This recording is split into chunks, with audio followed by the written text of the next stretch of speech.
I'm a stranger here myself. One can't be too cautious about the people one meets in Tangier. They're all weirdies of one kind or another. Me? Oh. I'm a stranger here myself. By Mack Reynolds. The Place de France is the town's hub. It marks the end of Boulevard Pasteur, the main drag of the westernized part of the city, and the beginning of Rue de la Liberté, which leads down to the Grand Soko and the Medina. In a 3-minute walk from the Place de France, you can go from an ultra-modern, California-like resort to the Baghdad of Harun al-Rashid. It's quite a town, Tangier. King-size sidewalk cafes occupy 3 of the strategic corners on the Place de France. The Café de Paris serves the best draft beer in town, gets all the better custom, and has 3 shoeshine boys attached to the establishment.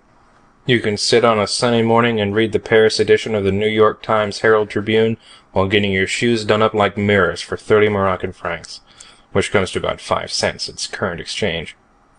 You can sit there, after the paper's read, sip your espresso, and watch the people go by. Tangier is probably the most cosmopolitan city in the world.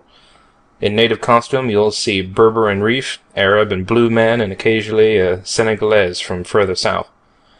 In European dress, you'll see Japs and Chinese, Hindus and Turks, Levantines and Filipinos, North Americans and South Americans, and of course, even Europeans, from both sides of the curtain. In Tangier, you'll find some of the world's poorest and some of the richest. The poorest will try to sell you anything from a shoe shine to their not very lily-white bodies, and the rich will avoid your eyes, afraid you might try to sell them something. In spite of recent changes, the town still has its unique qualities.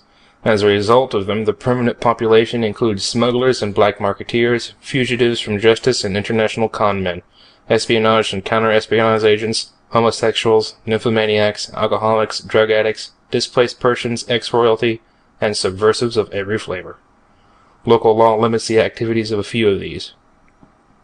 Like I said, it's quite a town. I looked up from my Herald Tribune and said, "Hello, Paul. Anything new cooking?" He sank into the chair opposite me and looked around for the waiter. The tables were all crowded, and since mine was a face he recognized, he assumed he was welcome to intrude.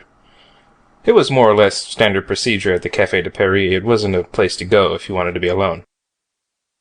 Paul said, "How are you, Rupert? Haven't seen you for donkey's years." The waiter came along, and Paul ordered a glass of beer. Paul was an easygoing, shallow-faced little man. I vaguely remembered someone saying he was from Liverpool and in exports. "What's in the newspaper?" he said disinterestedly. "Pogo and Albert are going to fight a duel," I told him. "And little Abner is becoming a rock and roll singer." He grunted. "Oh," I said. "The intellectual type." I scanned the front page. "The Ruskies have put up another manned satellite." "They have, eh? How big?" "Several times bigger than anything we Americans have." The beer came and looked good, so I ordered a glass too. Paul said, "Whatever happened to those poxy flying saucers?" "What flying saucers?" A French girl went by with a poodle so finely clipped as to look as though it had been shaven. The girl was in the latest from Paris. Every pore in the place, we both looked after her. "You know, what everyone was seeing a few years ago. It's too bad none of these bloody manned satellites was up then. Maybe they would have seen one." "That's an idea," I said. We didn't say anything else for a while, and I began to wonder if I could go back to my paper without rubbing him the wrong way. I didn't know Paul very well, but, for that matter, it was completely seldom you ever got to know anybody very well in Tangier. Largely, cards were played close to the chest. My beer came and a plate of tapas for us both. Tapas at the Café de Paris are apt to be potato salad, a few anchovies, olives, and possibly some cheese. Free lunch, they used to call it in the States. Just to say something, I said, "Where do you think they come from?" And when he looked blank, I added, "The flying saucers." He grinned. "From Mars or Venus or someplace." I said, "Too bad none of them ever crashed or landed in the Yale football field and said, 'Take me to your cheerleader,' or something." Paul yawned and said, "That was always the trouble with those crackpot blokes' explanations of them. If they were aliens from space, then why not show themselves?" I ate one of the potato chips. It had been cooked in rancid olive oil. I said, "Oh, there are various answers to that one. We could probably sit around here and think of 2 or 3 that made sense." Paul was mildly interested. "Like what?" "Well, hell, suppose, for instance, there's this big galactic league of civilized planets. But it's restricted, see? You're not eligible for membership until you, well, say, until you develop spaceflight. Then you're invited into the club. Meanwhile, they send secret missions down from time to time and keep an eye on your progress. Paul grinned at me. I see you read the same poxy stuff I do. A Moorish girl went by dressed in a neatly tailored grey jalaba, European-style high-heeled shoes and a pinkish silk veil, so transparent you could see she wore lipstick. Very provocative, dark eyes can be over a veil. We both looked after her. I said, or here's another one. Suppose you have a very advanced civilization on, say, Mars. Not Mars, no air, and too bloody dry to support life. Don't interrupt, please, I said with mocking severity. This is a very old civilization, and as the planet began to lose its water and air, it withdrew underground. Uses hydroponics and so forth. Husbands its water and air. Isn't that what we'd do in a few million years if Earth lost its water and air? I suppose so, he said. Anyway, what about them? Well, they observe how man is going through a scientific boom, an industrial boom, a population boom, a boom period. Any day now, he's going to have a practical spaceship. Meanwhile, he's got the H-bomb, and the way he beats on the drums on both sides of the curtain, he's not against using it if he could get away with it. Paul said, I got it. So they're scared and are keeping an eye on us. That's an old one. I read that a dozen times, dished up different. I shifted my shoulders. Well, it's one possibility. I've got a better one. How's this?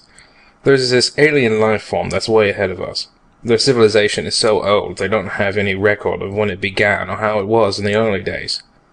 They've gone beyond things like war and depressions and revolutions and greed for power or any of these things giving us a bad time here on Earth.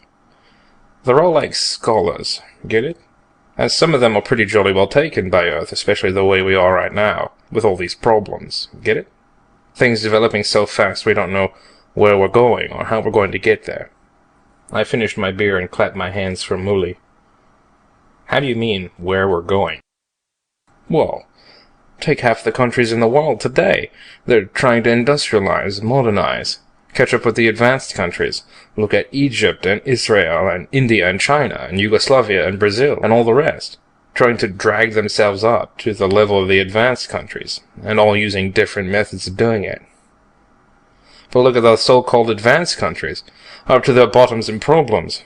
Juvenile delinquents, climbing crime and suicide rates, the loony bins full of the balmy, unemployed, threat of war, spending all their money on armaments instead of things like schools. All the bloody mess of it. Why, a man from Mars would be fascinated like. Mooley came shuffling up in his babouche slippers, and we both ordered another schooner of beer.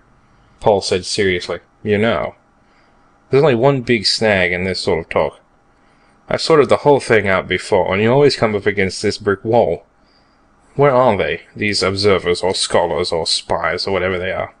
Sooner or later we'd nab one of them. You know, Scotland Yard or the FBI or Russia's secret police or the French Sûreté or Interpol.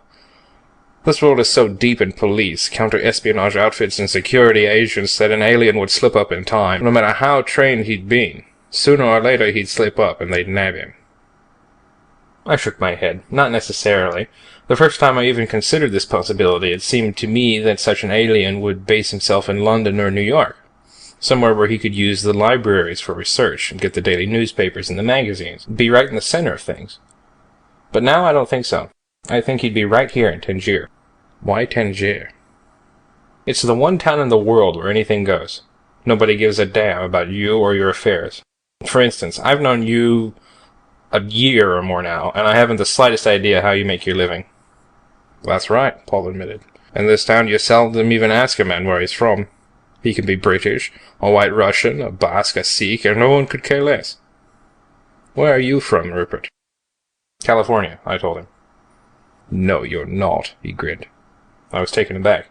What do you mean? I felt your mind probe back a few minutes ago when I was talking about Scotland Yard or the FBI possibly fleshing out an alien. Telepathy is a sense not trained by the humanoids. If they had it, your job and mine would be considerably more difficult. Let's face it, in spite of these human bodies we're disguised in, neither of us is humanoid. Where are you really from, Rupert? Aldebaran, I said. How about you? Deneb, he told me, shaking. We had a laugh and ordered another round of beer. What are you doing here on Earth? I asked him. researching for one of our meat trusts. We're protein eaters. Humanoid flesh is considered quite a delicacy. How about you? Scouting the place for thrill tourists. My job is to go around to these backward cultures and help stir up intertribal, or international, conflicts, all according to how advanced they are. Then our tourists come in, well shielded of course, and get their kicks watching it. Paul frowned. That sort of practice could spoil an awful lot of good meat. End of I'm a Stranger